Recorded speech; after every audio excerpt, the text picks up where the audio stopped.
በዓሉ ግርማን በጨረፍታ አሰፋ ጫቦ።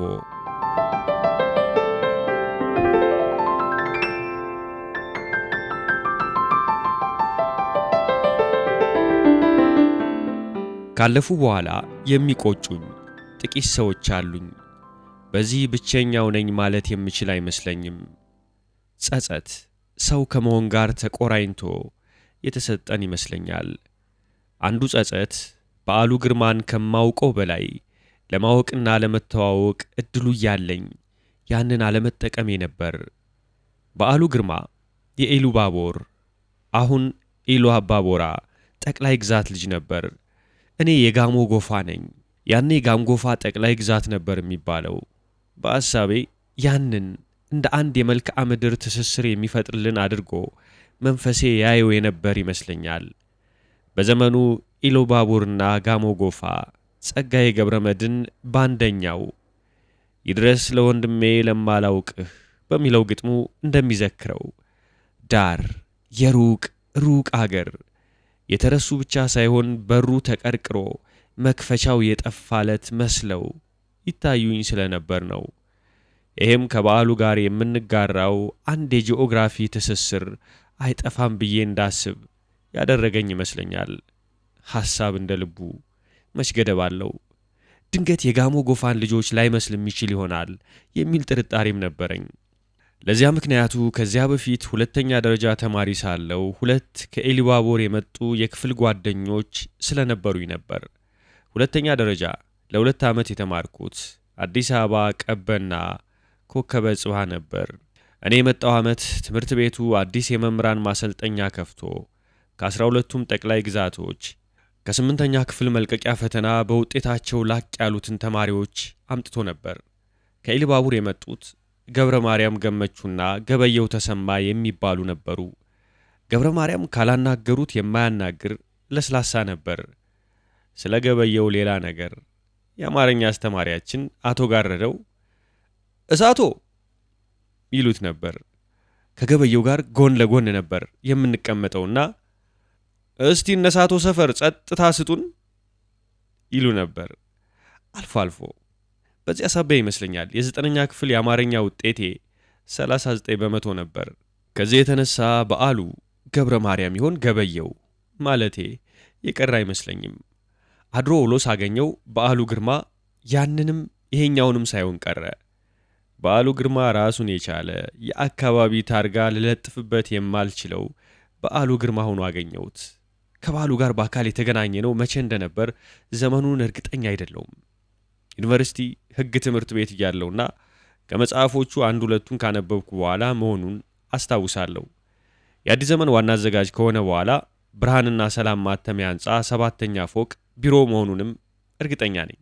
በዓሉ ዋና አዘጋጅ የሆነው ወዳጄ አለቃዬም አዲስ ዘመን ላይ ሳምንታዊ አምድ ስለነበረኝ እጻጽፍም ስለነበር ዋና አዘጋጅ የነበረውን ብርሃኑ ዘሪሁንን በአንድ በጻፈው ርዕሰ አንቀጽ ምክንያት አንስተውት ዋናው መስሪያ ቤት ጋራጅ ስላስገቡት ነበር።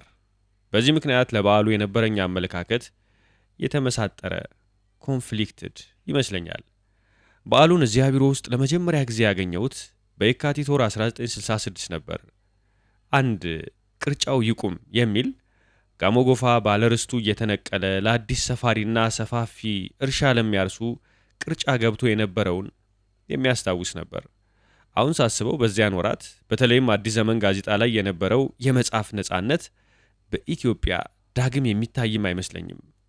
ቅርጫው ይቁም ደግሞ ሙሉ ለሙሉ የኔ ሐሳብም አልነበረም።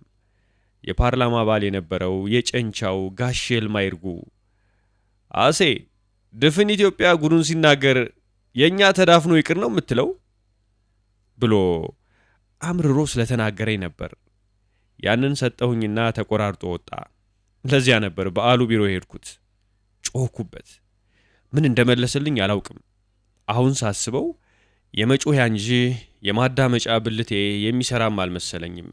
በዚያን እንዴት በነጋታው ቅዳሜ ሲቪል አቪዬሽን መስሪያ ቤት ሄጄ ወደ 500 ኮፒ አስደርጌ በከተማው ሁሉ ረጫሁት። በወቅቱ አዳሜ ያደርግ እንደነበረው ያኔ አቪዬሽን የሕግ አማካሪ ነበርኩ።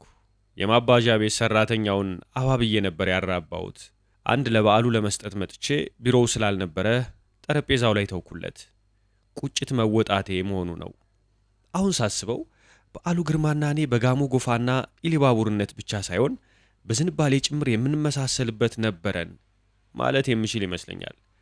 ሁለታችንም ሁለተኛ ደረጃ የተማርነውም ምርጥ አዲስ አበባ በሚገኙ ትምህርት ቤቶች ነበር። የበዓሉን ያጻጻፍ ስልት የቀረጹበት ወይዘሮ ማርሻል መሆናቸው ተጽፎ አንብቤያለሁ። እኔ ደግሞ ባያስተምሩኝም ማርሻልን አውቃቸው ነበር። ሰፊ ፈገግታ ፊታቸው ላይ የማይጠፋ ረዥም የኛ የሚመስሉ እንግሊዛዊ ሴት ወይዘሮ ነበሩ። ተቀይረው ወይ ፈልገው መሆን አለበት ኮከበ ጽባህ መጡት። ከልጅነት ሁለታችንም ጋዜጠኛ ለመሆን ዝንባሌ የነበረን ይመስለኛል። በዓሉ ዩኒቨርሲቲ ኮሌጅ እያለ ለኢትዮጵያን ሄራልድ የሚጽፍ ከመሆኑም በላይ የዩኒቨርሲቲው የተማሪዎች ጋዜጣ የነበረው ኒውስ ኤንድ ቪውስ አዘጋጅ ነበር። እኔ ገና ጨንቻ እያለሁ ዛሬ በማላስታውሰው ጉዳይ ለአዲስ ዘመን ጋዜጣ ደብዳቤ ልኬ እንደነበር ትዝ ይለኛል። በዚያ ዘርፍ የበዓሉ የተወጠነ ፕላንድ ብሎም በጋዜጠኝነት ሊደርስ የሚቻለውን ቁንጮ የነካ ብቸኛው ኢትዮጵያዊ ሲሆን የኔ ይህ ነው የሚባል ብዙም ያልገፋ በጋዜጠኝነት መንደር ከታዛው ያላለፈ ነበር። በእኔ አስተያየት የበዓሉን ለየት የሚያደርገው ገና ከጠዋቱ አንስቶ ይህንን መማር ይህንን መሆን እፈልጋለሁ የሚል በአብዛኛው ባልነበረበት ዘመን የሚፈልገውን ለይቶ ማወቁና ሊደርስ የሚችልበት ደረጃ መድረሱና ማድረሱ ነው። በዓሉ ሁለተኛ ዲግሪውን ያገኘበትን ዩኒቨርሲቲ ሚቺጋን ስቴት ዩኒቨርሲቲን በ1984 በእንግድነት ጎብኝቼ ነበር። ዕውቅ የነበሩት በኢትዮጵያ ላይ ከምኒልክ እስከ ኃይለ ሥላሴ የጻፉት ደራሲ ሃሮልድ ማርከስ በተገኙበት ምሽት በተደረገልኝ የራት ግብዣ ላይ ኢስት ላንሲንግ ሚቺጋን የተረጋጋ የኢትዮጵያ ማዕከል የሚያስመስል ነገር አየሁበት። ተማሪና ነዋሪ ከነበሩት ኢትዮጵያውያን ሌላ 3-4 የዩኒቨርሲቲው ታዋቂ የሆኑ ፕሮፌሰሮችም ነበሩበት።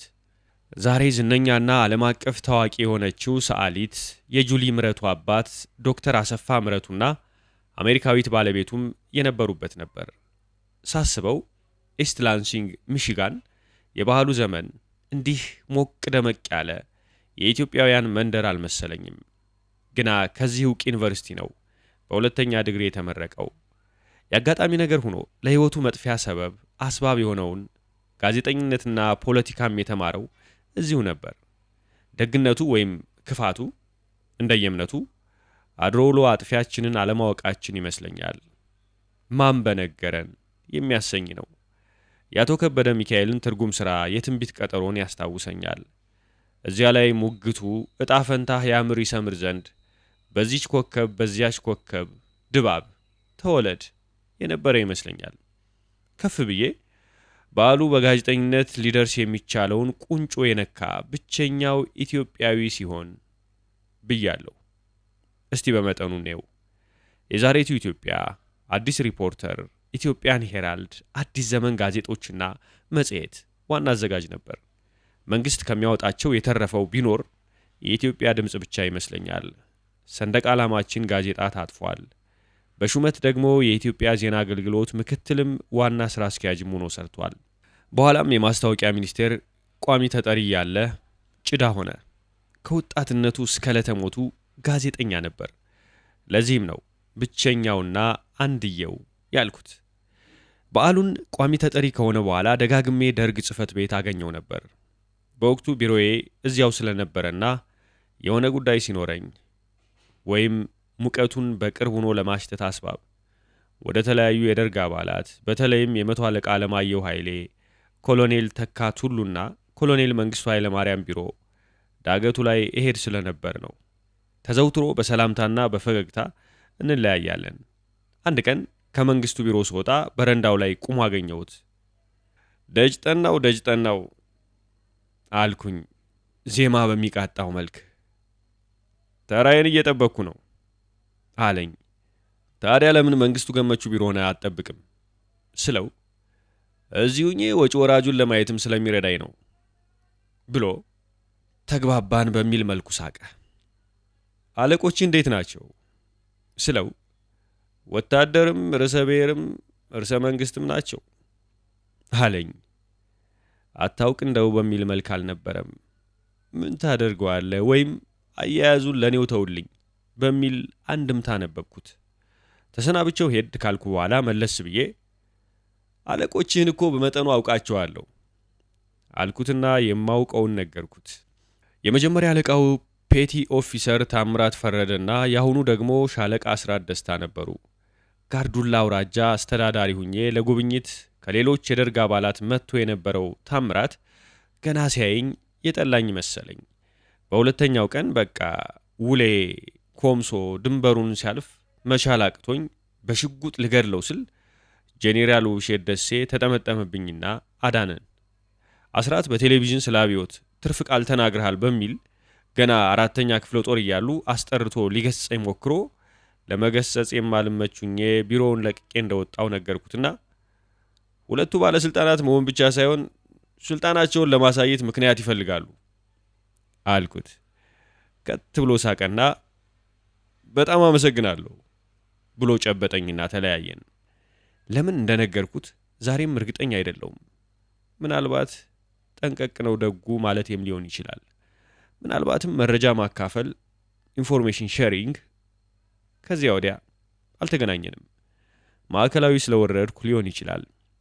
እንግሊዛዊው የሳይንስ ጠበብት አይዛክ ኒውተን በቀደሙን ዋርካዎች ትከሻ ላይ ቁመን ነው እዚህ የደረስነው። If I have seen further than others, it is by standing upon the shoulders of giants ብለው ነበር። እኛም የኢትዮጵያ የአማርኛ ስነ ጽሑፍ እዚህ የደረሰው በቀደሙን በር በርጋጅ አቅጣጫ አመልካች በሆኑ ዋርካዎች ትከሻ ላይ ቆመንና ከዚያም ተጠራርተን ነው አሁን ከደረሰበት የደረስነው ብለን በእውነትና በድፍረት መመስከር የምንችል ይመስለኛል። ከነዚህ አዲስ ሌላ ንጋት የተሻለም ጠዋት አመንጭና ፈጣሪዎች ውስጥ በዓሉ ግርማ ግንባር ቀደም አንጸባራቂና ተወርዋሪ ኮከብ ነበር። ገና መደበኛ ትምህርት ቤት ሳልገባ ንባብ የጀመርኩት በከበደ ሚካኤል በተክለ ጻድቅ መኩሪያ ነበር። ቆየትም ሲል ያሰፋ ገብረ ማርያም እንደወጣች ቀረች። የታደሰ ሊበን መስከረም፣ ከዚያም የነጋሽ ገብረ ማርያም እናኗ አጎናፍር፣ ሴተኛ ዳሪ፣ የብርሃኑ ዘሪሁን የእምባ ደብዳቤዎች፣ የጳውሎስ ኞኞ የኔዎቹ ገረዶች፣ የዘመናዊና ወጣ ያለ አጻጻፍና ትረካ በር ከፈቱልኝ። የአቶ አዲስ አለማየሁ ፍቅር እስከ መቃብር ራሱን የቻለ የራሱ ደረጃ ያለው ነው። ከነዚህና በእነዚህ መካከል በዓሉ ግርማ መጣ፣ ወረደ ወይም ወጣ ማለትም የምችል ይመስለኛል። በዓሉ ሰዓሊ መሆን አለመሆኑን አልሰማሁም። በቃላት ግን ይስላል። የመጽሐፎቹ ስም ራሱ ስዕል ነው፣ ፎቶግራፍ ነው። አንድ ምስል ከሺህ ቃላት በላይ ይናገራል። A picture speaks more than 1,000 words ይላሉ። ይህን አባባል በከፊል ነው ማምነው። እንደ ሺህ ቃላት የሚናገሩ ስዕል የሚስሉ ቃላትም አሉ። ለኔ ከአድማስ ባሻገር ሐዲስ ደራሲው የህሊና ደወል ኦሮማይ ስዕል ነው የሚመስሉኝ። ከሽፋኑ ላይ የተለጠፉት የመጽሐፍት ስም ብቻ ሳይሆኑ ሲከፈቱ የስዕል ትዕይንት ኤግዚቢሽን አዳራሽ እንደ መግባት ነው። አንድ በተለየ ትዝ የሚለኝ በየካቲት ወር 1966 በአዲስ ዘመን ጋዜጣ ለጻፈው ርዕስ አንቀጽ የሰጠው ርዕስ ነበር። መጋረጃው ተቀዶ መቅደሱ ታየ ይላል። ጠቅላይ ሚኒስትር የነበሩት ጸሐፊ ትእዛዝ አክሊሉ ሀብተወልድ ስልጣናቸውን በለቀቁ ሰሞን ነበር።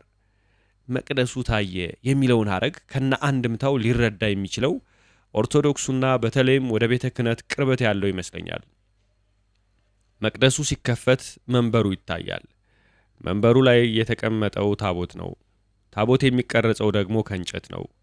የሚያስተሳስረን እምነታችን እንጂ ታቦቱ ምልክት ወይም ሲምቦል ነው። ለዓላማኝ እንጨት ነው። በወቅቱ የኃይለ ሥላሴን መንግስት ቁልጭ ባለ መንገድ የገለጸ ከዚህ የተሻለ ያየው አይመስለኝም። ስዕል ነበር ለኔ። የበዓሉን መጽሐፍት በዚያ መልክ ነው ማየው። ማዕከላዊ ይሁን ወይም እንደወጣው የሲሳይ ንጉሱን ሰመመን የሚል መጽሐፍ አነበብኩና የነ በዓሉ ልጆች ይሄው ደረሱ አልኩኝ በልቤ። በዋርካዎች ትከሻ ቁመን እንዲል ስለ በዓሉ አሟሟት ወይም አገዳደል ሙሉ ጌታ ሉሌ ነው ያስገደለው ወይም እጁ አለበት ተብሎ የተጻፉ ቢያንስ ድረገጾች ላይ አንብቤያለሁ። ግለሰቦቹ ጋዜጠኞች የነበሩ ይመስለኛል። ምናልባትም ሙሉ ጌታ አለቃቸው ሳይሆን አልቀረም። ምናልባትም የሥራው ውጣ ውረድም አስተዋጽኦ አድርጎ ሊሆን ይችላል። መንግስቱ ኃይለማርያም ለዚህ ለግድያ ያዘጋጀው የተፈተነና ተመክሮም ያለው ስለነበረ የራሱ አፋኝ ገዳይ አራጅ ቡድን እጥረት ኑሮት ሙሉጌታን ፍለጋ ይሄዳል ብዬ አላምንም። በሌላ በኩልም ይህ የመንግስቱን ተጠያቂነት የሚያቃልልና ለግድያው የውጭ ተባባሪ እጅ ነበረው የሚል አላስፈላጊ አንድምታ ይፈጥራል። መንግስቱ ሰው መግደል ይበጃል የሚያሰኝ የአእምሮ ህመም ያለበት ሶሺዮፓዝ ሰው ነው። በተለይም በትምህርት ይበልጡኛል የሚላቸውንና ተኛ ተነስ መቅጣት የማይችላቸውን ጭዳ ማድረግ የህመሙ ተልእኮ ነው። ለዚህ በጥቂቱ መጥቀስ የሚችለው አብዮቱን አብዮቱ ያሰኙ ዕውቅ የነበሩ የተማሩ የገጠር መሬት አዋጅ፣ የመማክርት ሸንጎ፣ የኢኮኖሚ ፕላን፣ የእድገት በህብረት ዘመቻ ሐሳብ አመንጪ ደርግ ሊታወቅ የቻለበትን መግለጫዎች አዘጋጅ የነበሩትን ሻለቃ ሞገስ ወልደ ሚካኤል፣ ሻምበል ሲሳይ ሀብቴን፣ ሻለቃ ኪሮስ አለማየሁና የመቶ አለቃ አለማየሁ ኃይሌ፣ የመቶ አለቃ ገበያው ተመስገንን መጥቀስ ይቻላል። በዓሉ ግርማ ከነዚህ ጋር የሚጋራቸው ባህሪያት የተማረ፣ የሚሰራውን የሚያውቅ፣ በራሱ የሚተማመን መሆኑ ነበር። የበዓሉ የመንግስቱ ኃይለማርያም ጭዳ መሆን ከነዚህና ከሌሎች ተመሳሳይ እድል ከገጠማቸው በደፈጣ ከታረዱት ውስጥ የሚደመር ነው። ከዚህም ሌላ የደርግ አባልና ምክትል ፕሬዝዳንት የነበረው ሌተናል ኮሎኔል ፍስሐ ደስታ አብዮቱና ትዝታዬ በሚለው መጽሐፉ ስለ በዓሉ ግርማ አገዳደል የሀገር ደህንነት ሚኒስትር ከነበረው ከኮሎኔል ተስፋዬ ወልደ ስላሴ ጋር በዓሉን በሚመለከት የተለዋወጡትን ሐሳብና ተስፋዬም ያለውን በማያሻማ መልኩ ጽፎታል። መላምት ያልሆነ ከዚህ በተሻለ ማስረጃ የተደገፈ መጥቶ እስኪያስተባብለው ድረስ ስለ በዓሉ አሟሟት እኔ ይህንን እንደ በቂ አድርጌ ወስጄዋለሁ። በዓሉ ግርማ ስልጥን ያለ ሰው ነበር። ስልጡን ማለት መሰረታዊ ወይም ጄነሪክ ትርጉም አላውቀውም።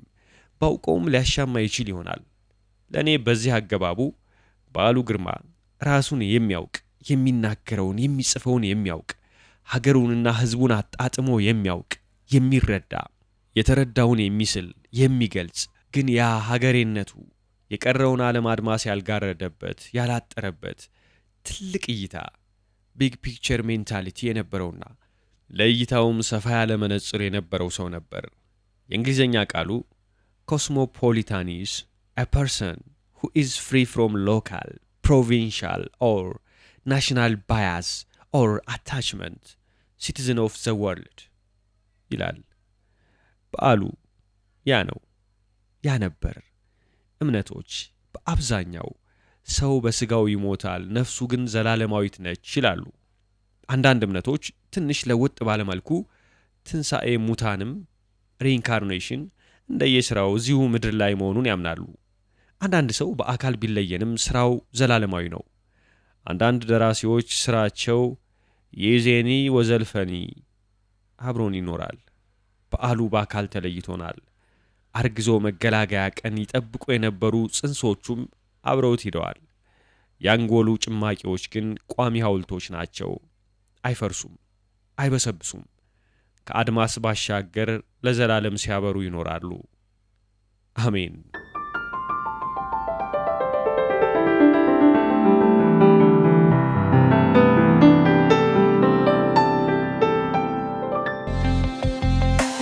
ወገኛ